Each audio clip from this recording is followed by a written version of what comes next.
Welcome back to the Reier on YouTube channel. Travis Reier with you on a Friday morning, September the 6th, 2024. Got some Alabama football to talk on this Friday morning. Did you catch the Thursday night football? You had the NFL opener last night in Kansas City. Game had a finish, right? Seems like the NFL, it's always going to have a finish regardless of the teams. And that was the case. How about Derrick Henry in a Raven uniform? That was a little bit different, wasn't it?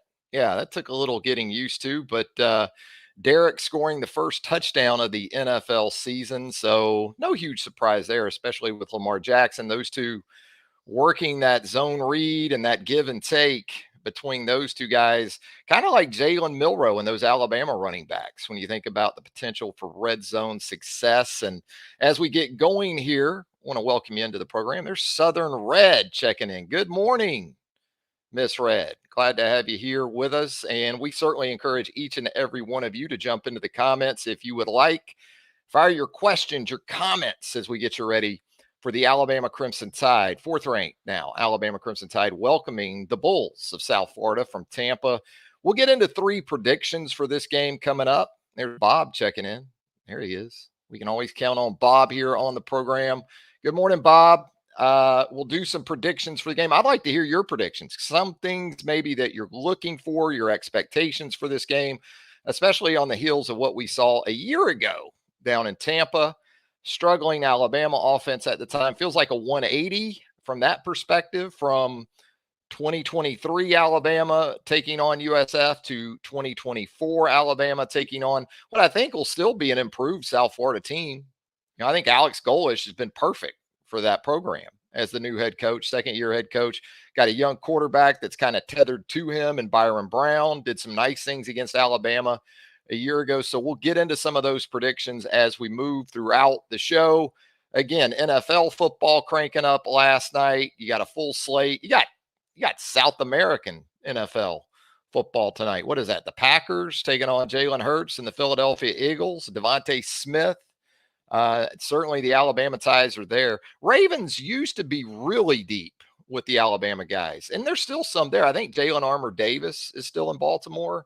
Is Eddie Jackson in Baltimore now? The former Alabama standout defensive back. Of course, Marlon Humphrey in that situation as well to go along with Derrick Henry. So still some representation up there in Baltimore, but you'll see more of that with Philadelphia tonight. Josh Jacobs now, right? Member of the Green Bay Packers. So look forward to that as well. But again, we're going to get into the weekend coming up for Alabama football, and going to kind of start off with the naming of the Saban Field there at Bryant-Denny Stadium. Saban Field at Bryant-Denny Stadium going to be christened at the capstone coming up tomorrow. Really a day-long series of events, as it should be.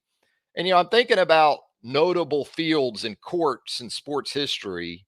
You think about Lambeau Field of the aforementioned Green Bay Packers. You got Bobby Bowden Field now at Doak Campbell Stadium down at Florida State. Oof, rough start for the Seminoles, huh? 0-2.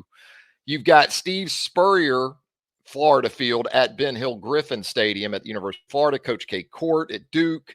The Summit, named after the late, great Pat Summit up there at Tennessee. Lady Vols basketball. You got Nolan Richardson Court at Bud Walton Arena in Fayetteville. Shields Watkins Field at Neyland Stadium.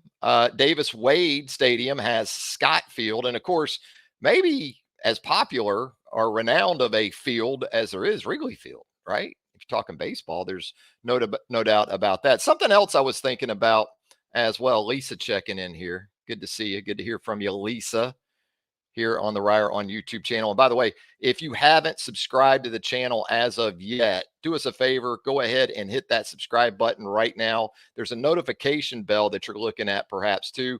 Hit that so you're alerted to all of our content here on the channel as it drops. And of course, if you did us with a like, a thumbs up for the show, any of our shows, that would help us out tremendously also. But, also thinking about Nick Saban and Saban Field, which I like because it implies the family name. And we know Terry Saban as big a part of that team dynamic with Nick Saban as it gets in athletics. When you talk about husband-wife tandems and how collectively their impact has been on not just a particular brand like the Alabama Crimson Tide, but really synonymous in the last 15 or 20 years with college football in general.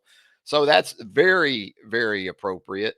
But what about LSU? I mean, shouldn't the Saban name be on something at LSU? Nick Saban's a Louisiana State Hall of Famer now. Put it this way: does LSU win 3 national titles since 2003 without Nick Saban going in there initially in 1999?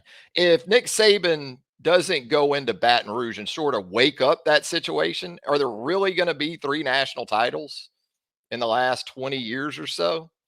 I don't know. Maybe you can put they got the lake. You ever been to the LSU campus? You know the lake I'm talking about. There's kind of a lake right there at the entrance. Maybe it's a bayou.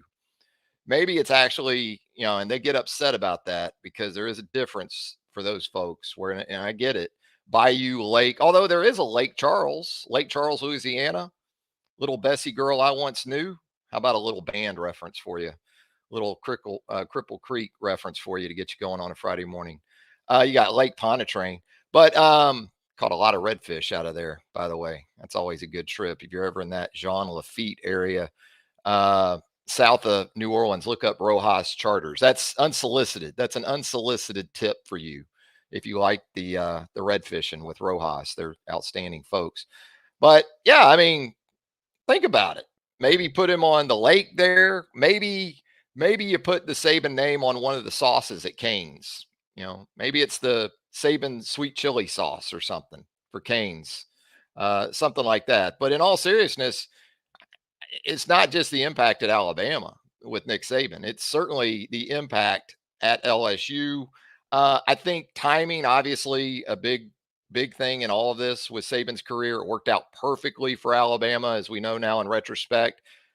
Because if it had been the other way around, let's say Nick Saban is the hire after Mike Dubose, kind of in that time frame. It's about a year later, I guess, that happened with going from Dubose to Fran, and LSU going from Jerry DiNardo to Nick Saban.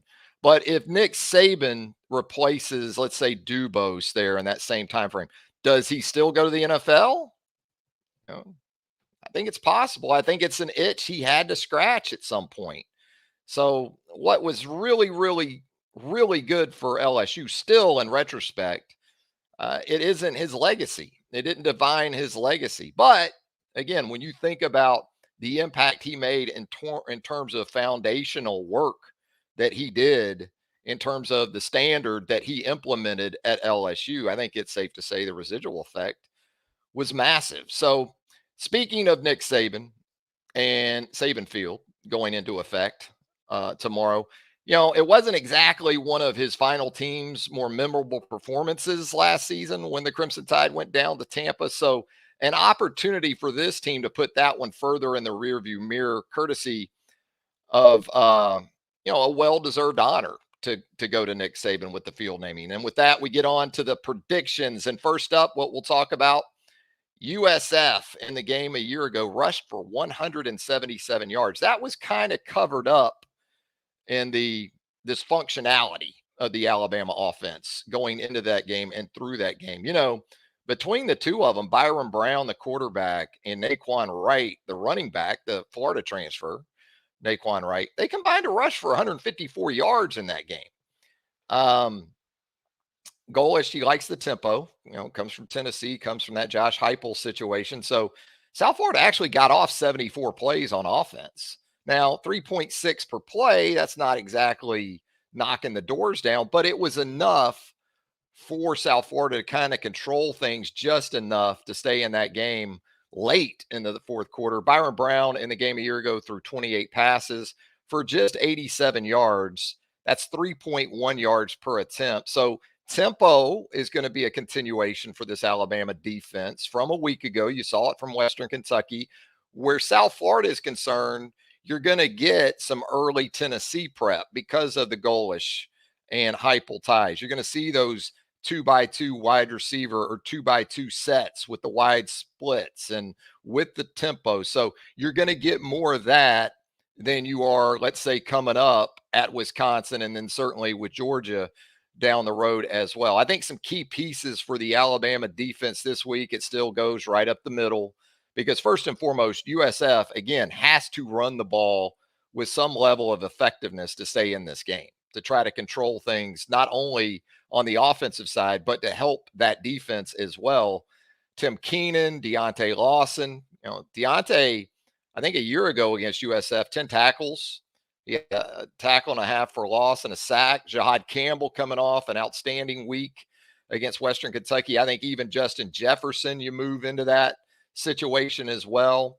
You've got some perimeter defenders that I think are still going to be on the clock this week. When you look at Damani Jackson and Devontae Smith at the Husky, and it'll be interesting. Will we see the heavy rotation once again at corner, especially where Zabian Brown is concerned, and Jalen Mbakwe, and Zay Mincy, and the rest of those guys, Deshaun Jones. So, as far as pass rush a year ago against this USF offense, the tackles for South Florida had some struggles. Now, that was Dallas Turner and Chris Braswell bringing it off the edge, and they certainly took advantage of that. So now becomes the question, can Quay Rusal, can Jahad Campbell, when he's put in that situational role like we saw a week ago against Western Kentucky, Q Robinson too, when it's third and long, can they do the same thing against this returning duo of South Florida tackles? All that being said, it will start with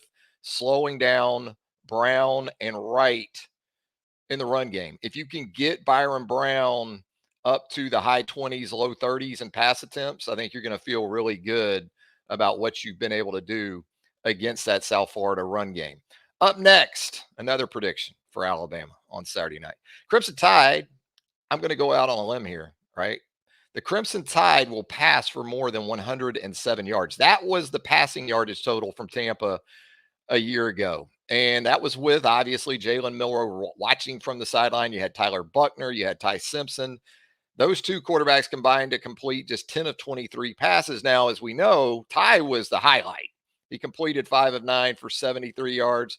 He was also sacked 5 times in the game. And you were still dealing with some issues with that, the situation in the interior offensive line, some of those things. In that game a year ago, Alabama didn't have a receiver with more than one catch, didn't have a receiver with multiple catches in the game.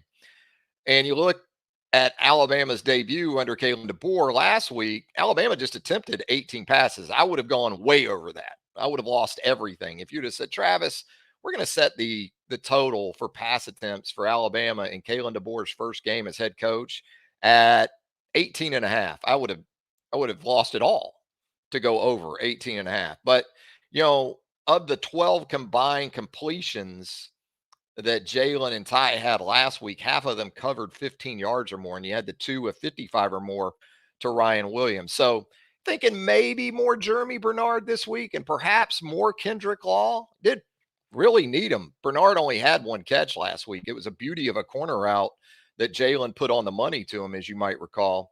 Those two guys, Bernard and Law, combined 3 targets last week against Western Kentucky. Those targets brought back 2 catches for 39 yards, and you had the touchdown by Kendrick Law on the sort of deferred check down from Jalen out into the left flat to Kendrick early in that game last Saturday night. What about the left tackle position as it relates to all this in the passing game for Alabama? We've heard from Kalen DeBoer a couple times in regards to the status of Caden Proctor, the starting left tackle. What are your expectations? It sounds like, based on really the hey coach comments from Kalen a couple of nights ago, when he referred to it as more day to day, which is what you want to hear if you're an Alabama fan. Week to week, that's pretty vague. That goes perhaps deeper into the month, maybe even into October. This does sound like it's more of a short-term issue. And if it is a short-term issue, my thing would be to just roll with Elijah Pritchett. If you're thinking you don't want to press it with Caden this week, but you think he'll certainly be capable of going on the road at Wisconsin next week, then yeah, the concern you have there is that Caden's not really going to have game action since last season, and that didn't exactly end well for him or Alabama. He played okay, but you'd like to get him ready, I think, a little bit if you could, obviously, before you take it on the road in what should be a pretty raucous environment next week at Camp Randall. But if you're thinking it is short term, I like the idea of just going with Elijah Pritchett. I know there's been talk about maybe Tyler Booker, you kick him out to left tackle and come with Gino Vandermark at guard, perhaps. I'm not a fan of breaking up a real strength of your football team if we're just talking another game or even two. Now, if it's more along the lines of 3 or 4 games, with the thought being given to that Wisconsin game or maybe even Georgia down the road, then hey, I get it. Get your best 5 on the field and go ahead and rep those guys up. Maybe you look at it as an opportunity to rep Booker at tackle in case even beyond Georgia and get into October and November that you need him perhaps over an extended stretch at a tackle position based on your depth currently. But based on what we've heard from DeBoer anyway, it doesn't sound like it's something that should keep Proctor out of the lineup for an extended stretch. So I'd be surprised if we didn't see him back before the end of the month when you're talking about Caden Proctor. Finally, third and final prediction I've got for you here. Alabama will more than double its point output from a year ago in Tampa. Another one, right? Don't get too far out on that limb. Seeing as how the total, you see the line there in the caption for the program, Alabama by 30.5. Seeing as how the total sits at 63.5, I don't think over 17 in the first quarter isn't all that of an unsafe bet for this Alabama offense. I think it's very safe to assume that in year 2, again, under Alex Golish, USF is going to be a better team than the one Alabama saw even a year ago. Now, I'm not sure Alabama at this point is a better overall team than it was a year ago, but it's certainly in a better mental space than it was coming off that home loss to Texas a year ago. It's certainly Alabama is more functional on offense than it was a year ago. And even in a transition year under a new staff, that side of the football has a far better idea of who it is and also who it is at the pieces around the quarterback position. So much better place for this Alabama offense going into this one. And, given what happened a year ago, even though it was a win, it was like a moral defeat. if that's a thing. We've heard so much about moral victories. That was like a moral defeat in Tampa for Alabama. This shouldn't be an Alabama team with an emphasis on the quarterback position that goes into this game less than fully engaged. So again, while USF is improved and likely to make some noise in its conference, it is far less likely to find itself in a 1-score game, in my opinion, with the Crimson Tide late in the fourth quarter. And you got to take availability into account both ways, not just from the Alabama perspective. We talk about Caden Proctor, but for South Florida, its star linebacker, Jalen Schuler, had 11 tackles against Alabama a year ago in Tampa. Knee injury at the end of an interception last week in the Bulls' season opening win over Bethune-Cookman. The good news for USF is that it isn't an ACL. It isn't something that's going to cost him the remainder of the season, but we did hear from Alex Golish earlier in the week, and he did rule Jalen Schuler out for this game against the Alabama Crimson Tide. So there you go. There's your 3 predictions. South Florida, Alabama, Saturday night, 6 p.m. under the lights at Saban Field at Bryant-Denny Stadium. And if you've got some thoughts and comments as we get out of here, we'll certainly look into those. Otherwise, as always, we appreciate you joining us right here on the channel. It is Reier on YouTube. Again, if you haven't subscribed to our channel here, we would certainly appreciate you hitting that subscribe button. Hit us with a thumbs up, a like as well. That would help us out tremendously. Turn on those notifications. That way you're alerted to all of our content as it drops right here on Reier on YouTube. The hat, we're going to do some hat giveaways here on the channel too. That's coming up. Some Talking Tide hats. We've got some white ones ordered. We've got the crimson ones ordered. So be on the lookout for some merch giveaways here on Reier on YouTube. Look forward to doing that as well. We may even offer some of the merch for sale and then donate the proceeds to perhaps a charity or two of our choice. How about that? That might be a good thing as well. Hey, want to remind you too, if you're in Tuscaloosa this weekend, be sure to check out the great folks at Peterbrook Chocolatier. Peterbrook Chocolatier since 2007, right there at 1530 McFarland Boulevard North in the Indian Hills section of Tuscaloosa, has literally been family for the Reiers. It absolutely has. Still there, still doing great, great stuff with chocolate. Right next door to our great friends at Southern Ale House. So you can't go wrong with that duo. Southern Ale House pregame, maybe get that Yardbird chicken sandwich, ease on over to Peterbrook, get a little sweet treat, pregame sweet treat. They got those chocolate footballs, full size chocolate footballs at Peterbrook Chocolatier. So be on the lookout for that. Check those great businesses out for us while you're in T-Town this weekend. We got plenty of Alabama coverage coming up throughout the weekend. Chase Goodbread will be back with me here on the channel for Talking Tide coming up on Sunday night. I'll be doing second watch from Alabama, South Florida. I'll be doing aftermath immediately after the game Saturday night. I'll be here on the channel live going over it with you. We might even do something at halftime Saturday. Not quite sure on that one, but what I can tell you for sure is aftermath after the game live, Talking Tide with Chase Goodbread Sunday night. And then we'll also plan on having second watch for you here on the channel as well. So a lot going on. We appreciate you once again for being here. Travis Reier, thanks again. Have a great weekend. Enjoy all the football. And until next time, so long, everybody.